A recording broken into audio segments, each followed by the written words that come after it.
today's the day. Today is hopefully the last blazing hot day of the year, and also hopefully the first day in 2 months that we receive some measurable precipitation.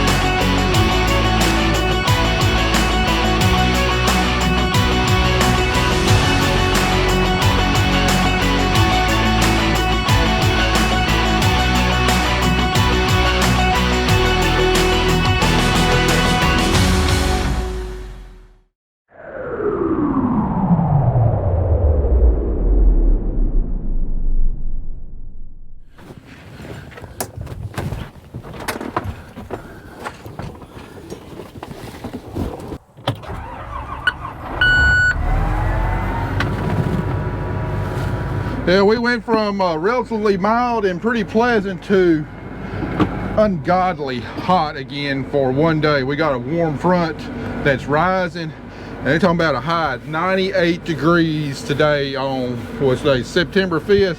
But that's what's going to lead to the hopefully stormy weather tonight when a cold front starts sinking south and clashes with the warm front. Hopefully gives us some thunder boomers over the night tonight. They kept the rain chances at 70%, but they've increased the rain total from a quarter to a half an inch to a half an inch to 3/4 of an inch. So I'm getting excited. I'm getting excited. So we're gonna get a good hard day in today, hopefully trouble free. And as soon as I get done with my cab maintenance, let the AC cool down, the engine warm up a little bit, we're gonna get after it. So we are, I think 250 is where we're at now that we've gotten done. Average is all over the place, so I really don't know. So we're on the farm that is next to our house. It's a lot of bottom ground, so it's been doing pretty well. It's also very wet, so Andy put it in another bin. These fields are like riding concrete. It is, it's bad. About 5 miles an hour is all I can take without getting thrown. Yesterday I hit a washout that must have happened during all the rains, and you can see the pipe now that is exposed, and it was probably a good 4 or 5 foot deep. Threw me into the steering wheel, threw Mia into the winch. I mean, everything just came crashing down. It's so hard to see those when you've got all the stalks that are covering it. So it just was not a good day yesterday for me. My back is killing me. Air ride seat, not so much. For some reason there's a leak in this one now. It's just, I love getting beat up, it's fun. All for the greater good, right? All to lose money. I come out here and I'm losing money every day.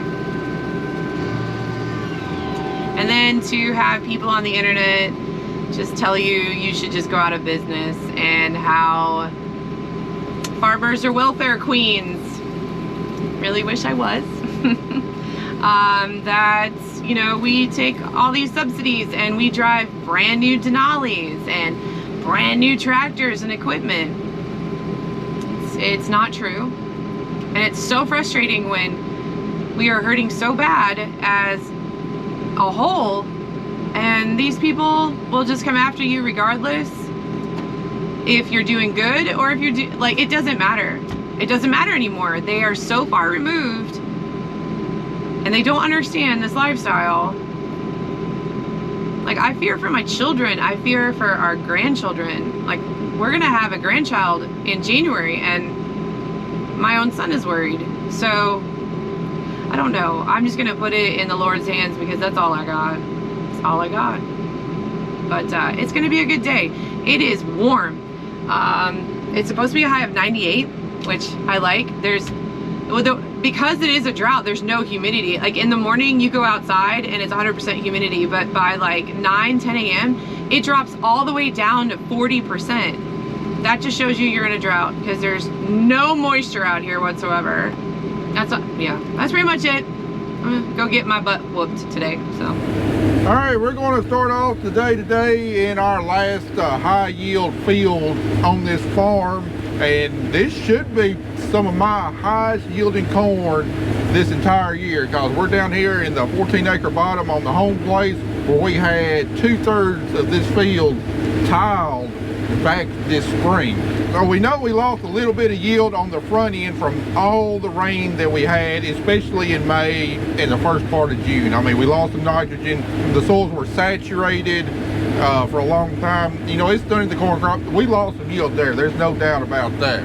Well, this field right here ought to show us just how much yield we lost on all of our other fields from saturated conditions, because you know, because we had the tile draining all the excess water we got in April, May, and June, draining it away. So let me get the inrows done, get away from the tree line here, get out in the middle of the field, and we'll just see just how much that tile improved our yields this year. Well, starting off, we ain't got to get away from the field. This spot right here has been a mud hole for my entire 45 years until this year. And this year, we actually got a stand here. First time in 45 years that I've actually harvested something in that spot. All right, we got the grain buggy full, got 36 rows away from the woods here. Corn still got some green in it. Let's see what she's yielding.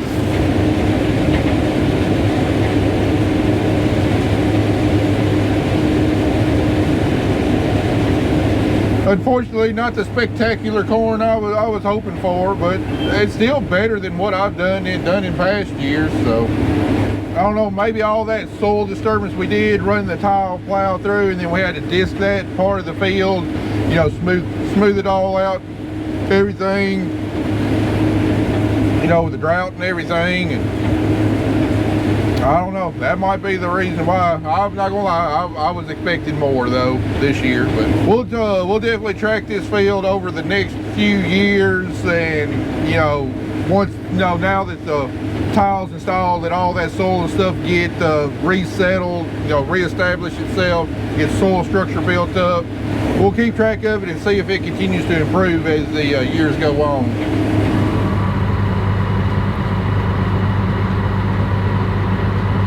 I gotta say, this corn shelling is fun. I'm getting a completely full bin from one end to the other, 12 rows of corn. And it's taking a while because, you know, Kelly's got to haul it all the way up there to the front. Don't judge the sample. We got some big kernels and high moisture. This is about 21-22% corn, and having to open my sieves up quite a bit to make sure I don't blow it out the back there. I ain't gonna lie, it feels good to shell some good corn. We only got about 2 more passes though, and then we'll be up here on the hills, and corn yield's definitely gonna drop off quite a bit. All right, that load ought to get Andy topped off right there. How about you, Andy? Can you hear me? This load Kelly's about to dump on you, that's going to be the last load going in bin 3. Switch back to bin 4. I'm about to go on top of the hills, and corn's going to be a whole lot drier. All right, well, I hate this Pro 700. All right, there we go. We got the right average now. So far on the home place, we done the high yielding stuff, the bottoms and everything, wetter corn.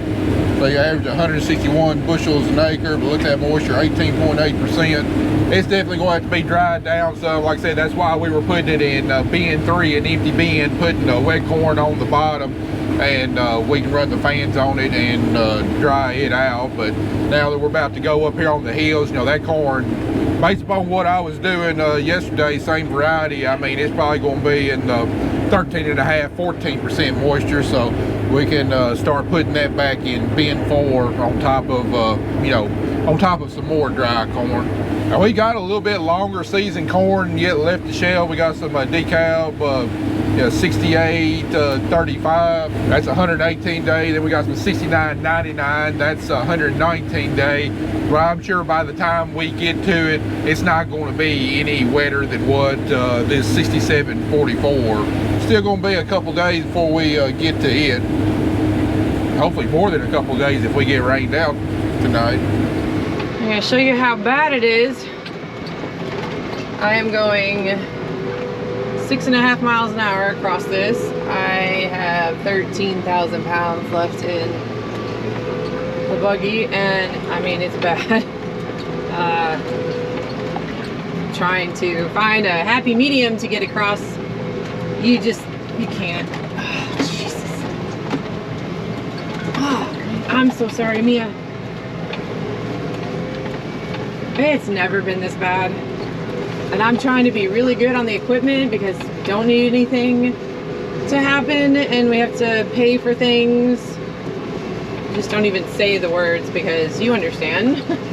That field that we are in right now that was tiled, it's way worse. We really need some rain to soften all this up.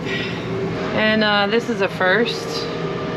I have never, ever seen this creek dry. Completely dry. It's absolutely nuts. There's our beans over there. Looking sad and dead. That almost ended in disaster. I didn't see that until my snouts were like literally right up under it. And I've seen more trees down this year than ever before. And I love this big header, but when we're going around the edges, that outside snout is a long ways away. And you know, I got a bunch of corn that I got to try and see through to see any branches that might just be poking out in the first row or two. That's the first one that I've seen that was poking out like 8 or 9 rows. All right, right here we got so like a 17 or 18 acre hill, and the last time I had corn on this farm was in 2022. If y'all remember, that was the worst possible drought for corn. We averaged like 76, 77 bushels an acre over all of our acres. But out of all the corn I shelled, this field was probably the worst out of all of it. This 17 acre field, I think I cut 2 combine loads off of this field, you know, roughly 600 bushels, which comes out to about 35 bushels an acre. This ain't gonna be great corn. The drought has hurt it this year, definitely, but I think we're gonna do quite a bit better than 2 combine loads off this field this year. Well, I'm full again, and Kelly's got an even longer trek to make to get here from this hill, but this is my second full bin on this field, and we still got like 85% of the field left to do, so we're just a little bit better than 2022 right now. So in 2022, I look back on my records, we went 45 days without rain and made absolutely abysmal yields. Well, this year we're on what, day 65 of no rain. So why is our corn yielding, you know, right at twice as much this year as it did last year, even though we got a longer and worse drought this year? Well, the reason for that is that in 2022, the drought came in a lot earlier.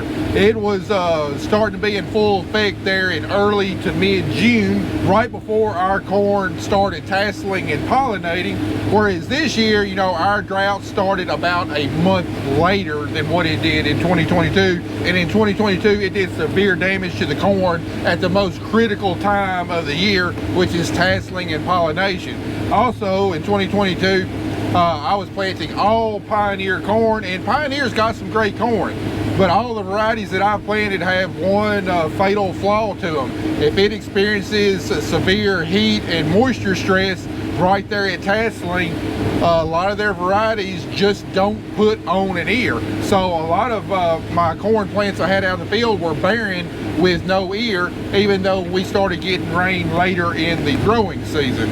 Whereas this year, you know, I'm planting a whole lot of decab and a few other varieties that have a little bit better stress tolerance at pollination, but we've got an ear on every single plant out here. And moisture stress didn't really hit this corn until we started getting into grain field. We had enough moisture reserves to obviously get the grain filled enough to give us, you know, respectable yields for the conditions, even though we're seeing, you know, quite a bit of yield reduction due to having light kernel weight. But kernel weight is a problem this year, not kernel count like it was in 2022, because we just simply had a whole lot of plants out there that didn't have any ears on them. Can somebody tell me if this is OSHA approved? Because I don't think it is. Anyone? Might not be OSHA approved. All right then. Well, when you get caught in a predicament opening up a field, got a terrace right here. You get unique with the solutions. Got a pretty good drop right there. But hey, I got a bird's eye view inside the grain buggy. All right, it might have begun. See that blue dot? That's where we're at. Look at that nice sail right there. National Weather Service said after 4 o'clock is when things can start happening, and that's how it showed on radar. It's over there. We're going to be interested in stuff that's going to be popping up over in that direction. We still got a little time, but I sure wouldn't mind getting rained out before it's time to go home this evening. We got just a few acres left, about 3 or 4 more acres on this farm, and we'll be moving down the road to Dunlap. I had big plans for Dunlap this afternoon. We got all of our test plots over there, but I might have to readjust my plans. Do you want to go play with your ball? Go play with your ball? Watch that. This is how you get me out of the tractor. Alright, ready? Go! Full launch!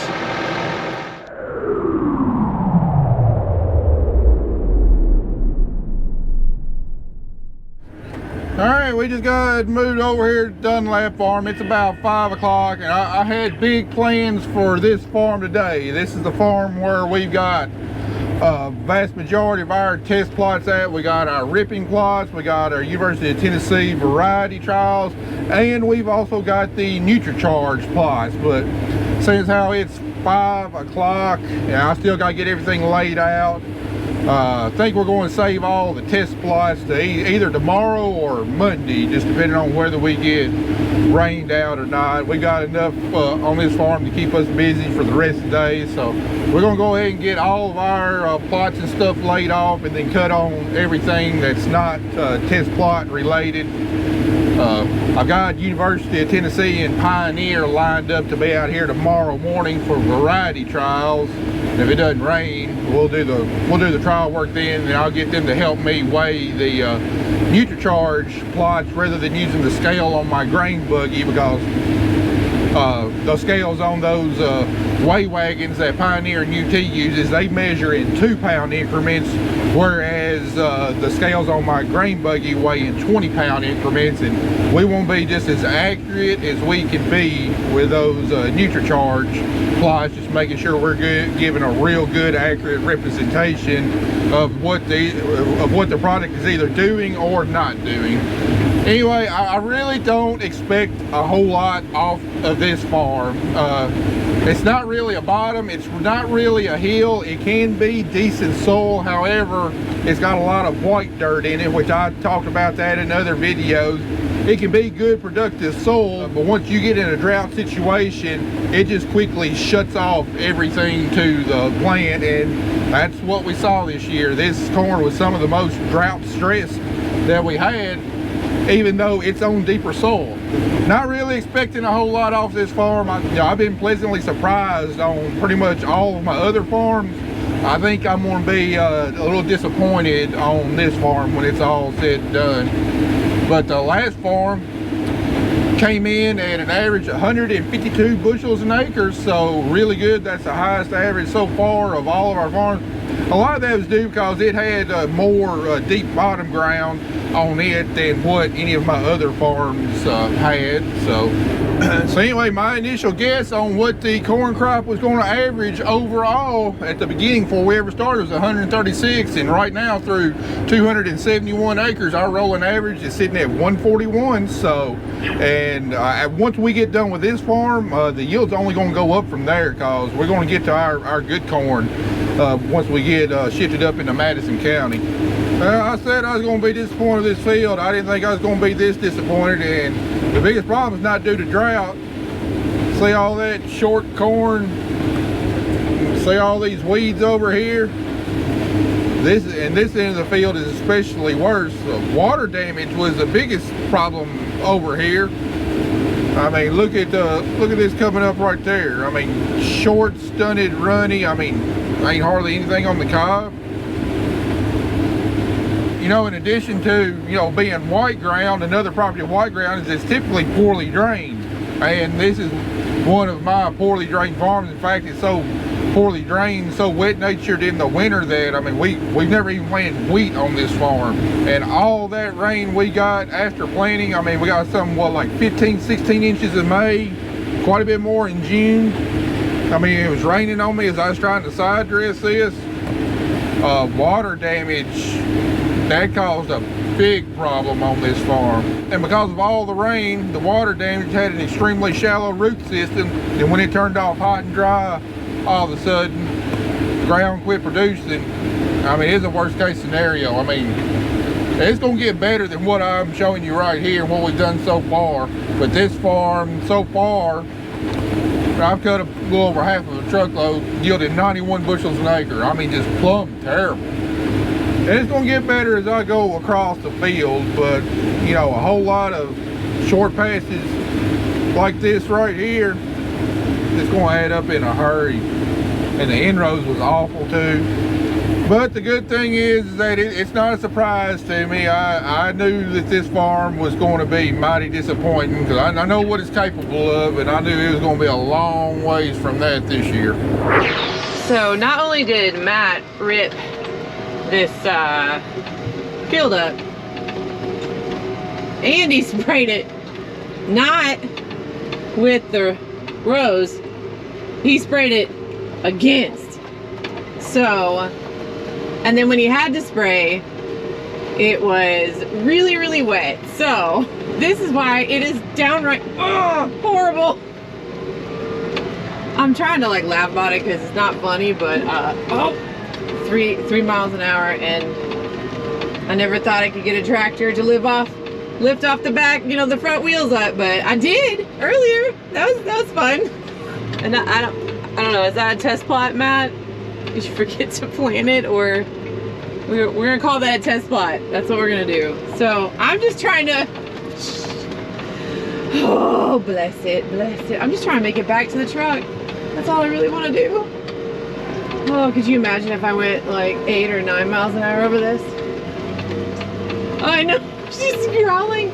She's like, I've had it, Mom. Oh! I'm gonna hit with flying cops. There's another one. Yay! Just a little different perspective.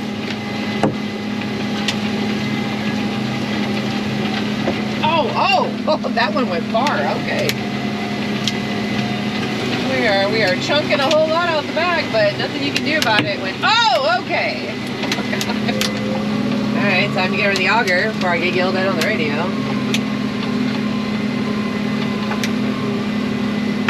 Oh, okay. We're past the annihilation in the back now.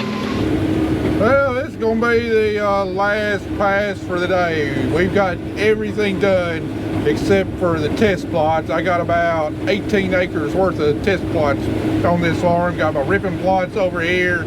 Got my NutriCharge plots straight ahead, and then the variety trials over there close to the entrance.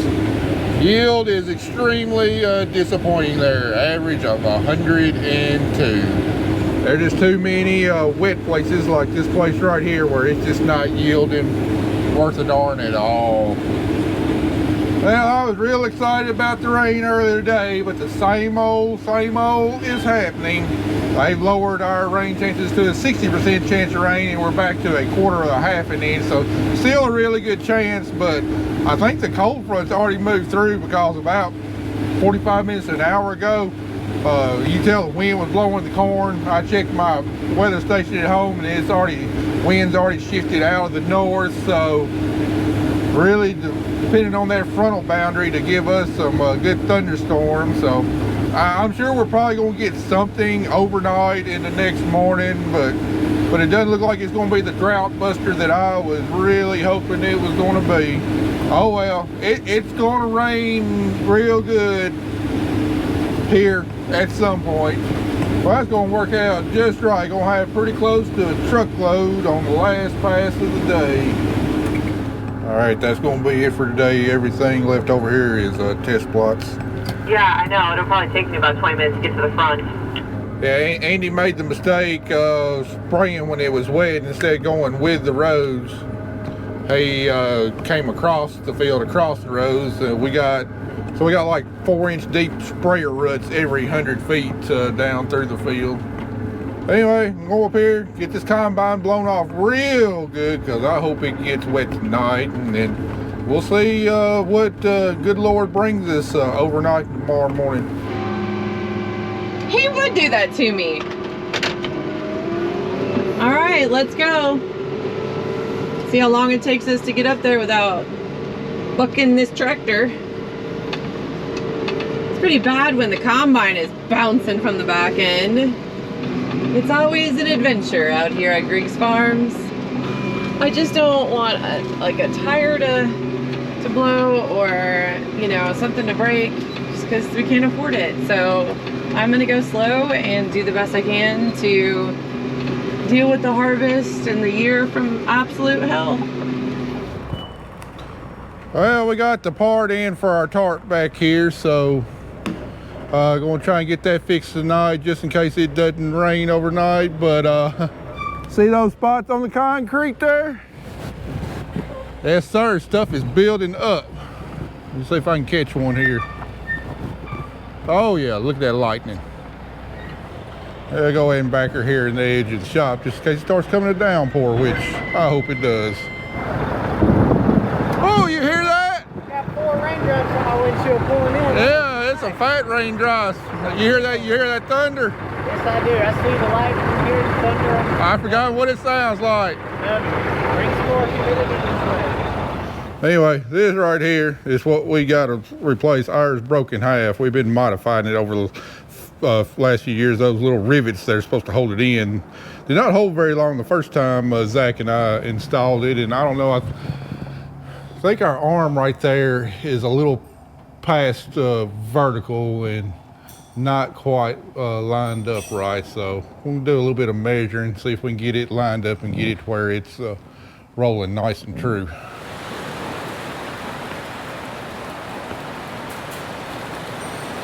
Y'all, I think it might actually be happening. If not now, a little bit later on this evening. All right, I think part of the problem is, I know Zach and I installed it right, but I guess maybe adjustment got off a little bit. But that bracket's not straight up and down like it should be. That would be straight up and down right there. It's putting our arm in a bind and putting that plastic bushing in a bind.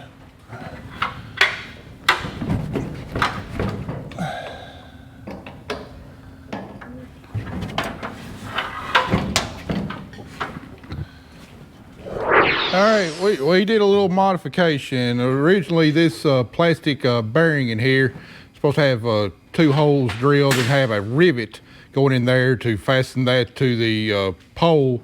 And then the plastic bearing and pole, everything pivots and rubs on these bolts, kind of like a bearing race. But since we've had problems with this in the past, and I don't know if we got something off on our alignment or whatever, but we've got it lined up now to where it's perfectly straight up and down like it should be. It was off before. Just to keep this thing from getting in a bind and breaking that rivet out, which is what happened before. We drilled it out bigger, put a bolt through there, then ultimately it finally wound up breaking the bearing. We left it to where this thing can, kind of slide back and forth in case it gets into a bind as it goes over right there. And then we put a bolt through one of our existing holes where the rivets were supposed to go, put that flat washer for all of this stuff to turn against. Otherwise, this bolt holding here would catch on these bolts and wind up tearing it up and bending it. So I think it ought to work pretty good now, and there's no chance of this going off, but it's not going to get in a bind. You can kind of slide back and forth and freewheel. All right, hit the open button, see what she does.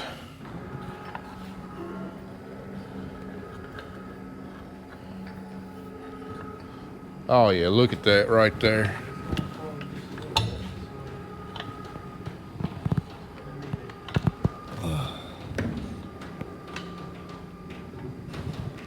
So like I said, I don't know if something is just not right or twisted on this bracket or whatever, because it's not really measuring straight up and down. It's like right there, it's not. If you put it on this side, you know, it's the opposite way. So I don't know if something is messed up here on the back or what. But anyway, with that plastic bushing being able to kind of slide back and forth, I think it's going to work all right, and not going to put it in a bind and break it again.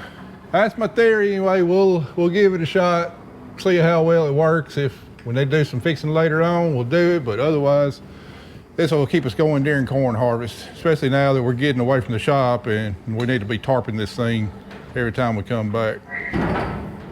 Yeah, all them bicyclists gonna fuss at us. They hit a patch of a corn on the road, they might go skidding a little bit. Yeah, that'd be good for them, train them for the big event. All right, well, we're going to see what the rain's going to do tonight. If it doesn't rain, we'll be back shelling corn tomorrow. If it does rain, which I hope it does, we'll be back Monday. I don't know if we're going to get in or not. I mean, look at that. I mean, it literally, see where that blue dot is? I mean, it literally started building up just right on top of us and quickly moved off to the east. And not anything building back to the west.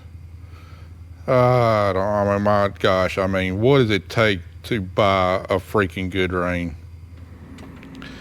Well, guys, this is what it looks like after a grand total of a ½ inch of rain. ½ inch of blessed rain. My gosh, I didn't think it was actually going to happen, but it did. The cold front is through. It just feels absolutely wonderful out here. So hopefully that broke the drought cycle. I hope that rain will open us up to more rain. Hopefully not abundant flooding rains during the middle of harvest, but just start getting some semblance of normalcy back here in West Tennessee. Will that ½ inch of rain help our crops? It'll help a little bit. It'll help some of our cotton on our stronger ground that hasn't given up. Some of our cotton is done. It's gone for. Our full season soybeans are done and gone for. Of course, our corn, we're harvesting it. But what it's going to help the most is double crop soybeans. This rain might be enough to, where we can actually justify taking the combine to the field, because we might actually have a little bit out there to harvest. But it's not going to be good, but we might have a little something to harvest now. So anyway, last night we doubled our rain totals for the last 65 days. So really thankful for it. Anyway, now that we got a little bit of moisture in the soil, I'm gonna go hop on the ripper, see if I can get some of this corn ground ripped up, and hopefully that ripper works a little bit better, even though I know the moisture hadn't soaked all the way down to where the ripper point is going to be. That part's still going to be hard, but hopefully it won't be heaving up chunks on the top of the soil. So anyway, guys, that's going to do it for this video. We got a big day coming up Monday, so y'all be sure to stay tuned for that. Appreciate y'all watching. See you in the next one.